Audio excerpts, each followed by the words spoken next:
Hello viewers, இனி நம்ம பார்க்க போறது ஒன் பீஸ் எபிசோட் 696 பார்ட் 2.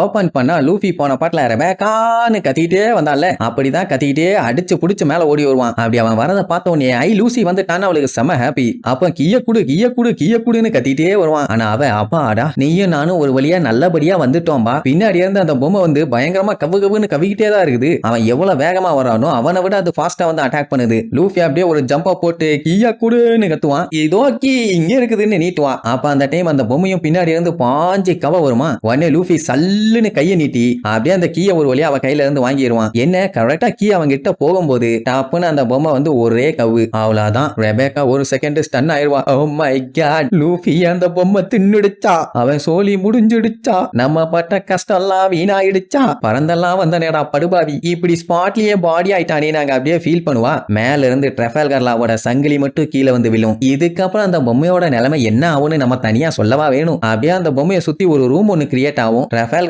உள்ளுக்குள்ள இருந்தே சாம்பாருக்கு கேரட் பீன்ஸை வெட்டுற மாதிரி பொடி பொடியா வெட்டி சோழிய முடிச்சிருவான். அப்படியே மேல இருந்து திருச்சி கீழ விழும். சோ இப்ப ரெண்டு பேருமே சண்டை போட தயாராயிட்டானுங்க. அவள நேரம் டியமண்டே கூட சண்டை போட்டு இருந்த கைரோஸ் வந்துட்டானுங்களா இவனுங்கன்னு பார்த்து சந்தோஷப்படுவான். அப்படியே வந்துட்டு மரண மாசம் ஒரு போஸ்ட் கொடுப்பானுங்க பாக்கணுமே. சரி ஃபைனலா 4th லெவலுக்கு வந்தாச்சு. இங்க தான் டோஃப்ளமிங்கோ இருக்கிறான். இனி டைரக்டா போய் அவன் சோழிய முடிச்சிடலான்னு சொல்லிட்டு இருக்கும் போதே அங்க டியமண்டே டே லூஃபி லா உங்க ரெண்டு பேர்த்தையும் நான் விட மாட்டேன்டான்னு சொல்லி வெறி கொண்டு அட்டாக் பண்ண வருவானா. அந்த டைம் இடையில கைரோஸ் வந்து தடுத்து எங்கடா போறேன் அதான் நீயும் நானும் மோதிக்கிட்டு இருக்கோம்ல அங்கங்க போற கைஸ் என்னைய மன்னிச்சிருங்க, எனக்கு இந்த மூதேவி கூட கொஞ்சம் சண்டை போட வேண்டி இருக்குது. நீங்க வேணா அந்த டோஃப்ளமிங்கோ பண்ணாட பையில போய் கொஞ்சம் கவனிச்சுக்கீங்க. எனக்கு 1008 வேலை இருக்குதுமா. கண்டிப்பா அவனை பொழக்காம விட மாட்டோம். சோல்ஜர் நீங்க இந்த அசோக் பில்லரை பாத்துக்கங்க, நாங்க போய் அவனை பாத்துக்கிறோன்னு வேகமா கிளம்புவாங்க. உடனே லூஃபி ஐயோ ரெபேக்காவை மறந்துட்டோம்னு நேரா அவகிட்ட போய் ரெபேக்கா உன் டேடிய பார்த்த சந்தோஷத்துல இருக்கியான்னு கேப்பான். ஆமாண்டா விளக்கண்ணேம்பா, கீயை கொடுத்ததுக்கு ரொம்ப தேங்க்ஸ், மிச்சம் நான் பாத்துக்கிறேன்னு அடித்து பிடிச்சி அங்க இருந்து வேகமா ஓட ஆரம்பிச்சிருவான். அப்ப நம்ம ரெபேக்கா லூஃபிய லூசின்னு கூப்பிட்டு நீ நிஜமாவே டோஃப்ளமிங்கோ கூட சண்டை தான் போட போறியான்னு கேப்பா. உடனே லூஃபி அப்படியே தொப்பி எடுத்து தலையில மாட்டிட்டு நான் ஒன்னு லூசி இல்ல,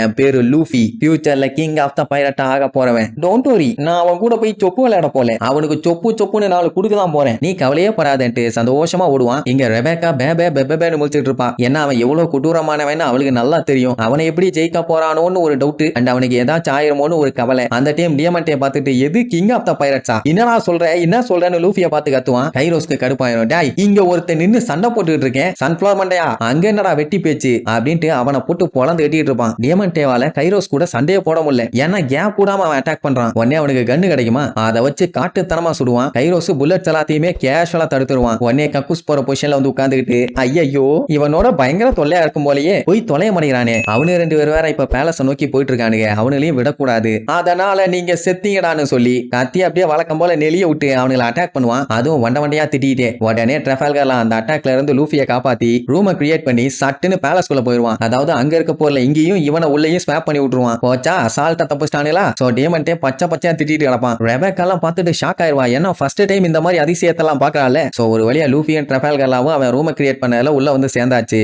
ஆனா என்ன ஒரு பிரச்சனைனா அவன் ரூமை கிரியேட் பண்ண உடனே அவன்கிட்ட இருந்த எனர்ஜி எல்லாத்தையுமே அது இழுத்துருச்சு. பையன் செம்ம டல் ஆயிட்டான். அண்ட் சி பிரிசம் ஸ்டோன் வேற போட்டு லாக் பண்ணியிருந்தாங்கல்ல, அதுவும் ஒரு சைடு அவன் எனர்ஜியை கம்ப்ளீட்டா தின்றுச்சு. பாடியில வேற கண்டபடி டோஃப்ளமிங்கோ சுட்டு தள்ளலாம். சோ அந்த புல்லட் எல்லாத்தையுமே அவனே அவனோட பவரை யூஸ் பண்ணி அழகா வெளியே எடுத்துருவான். பயங்கரமா வலிக்கும். அந்த எரும மாட்டு பையனை சும்மாவா சுட்டா, ருசிச்சு குலவெறியோட சுட்டு திரிக்க விட்டான். அண்ட் இன்னொரு மேட்டர் என்னன்னா அவன் வேணும்னே தான் இந்த லெட் புல்லட்டை யூஸ் பண்ணியிருக்கான். ஆனா ட்ரெஃபல்கர்லா உயிருக்கெல்லாம் எந்த ஒரு ஆபத்தும் இல்ல. சரி ஓகே இனிமேட்டு எதுக்கு வெயிட் பண்ணிட்டு வா, அவனை போய் பொளந்து கட்டியலான்னு லூஃபி கிளம்புவான். ஆனா வெயிட் பண்றான்னு சொல்லி பிடிச்சி அமைக்கிடுவான். ஏன்டா என்ன கக்கூஸ் போனுமா என்ன மேட்டர்னு கேட்டா டோஃப்ளமிங்கோ ஒன்னும் இதுக்கு முன்னாடி லூஃபி ஈஸியா போய் சண்டை போட்டு ஜெயிச்சவங்க மாதிரி கிடையாது. அதுக்கு முதல்ல லூஃபி டென்ஷன் ஆகக்கூடாது. ஆனா நம்ம பையன் தான் அவனை அடிக்கணும் உதைக்கணும் மிதிக்கணும்னு குலவெறியோட இருக்கான். இவ்வளவு கடுப்புல வந்துட்டு நான் எப்போ கூல்டவுனா இருக்க முடியும்னு கேட்பான். லா படிச்சு சொல்லுவான், நான் சொல்றத ஒழுங்கா கேளு, அவனை டிஃபீட் பண்ணுனா நீ கூலா தான் இருந்தாகணும், இல்லன்னா அவனை ஜெயிக்க முடியாதுமா. இல்ல நான் ஜெயிப்பேன், ரெபேக்கா கிட்ட சத்தியம் பண்ணிட்டேன் அப்படி இப்படின்னு அவன் பாட்டுக்கு உளறி தள்ளிட்டு இருப்பான். லூஃபி எப்படி அவசரப்படுவான்னு நமக்கு தான் நல்லா தெரியுமே. இது எல்லாத்தையுமே டோஃப்ளமிங்கோட ஒரு அல்லக்கை பார்த்துட்டு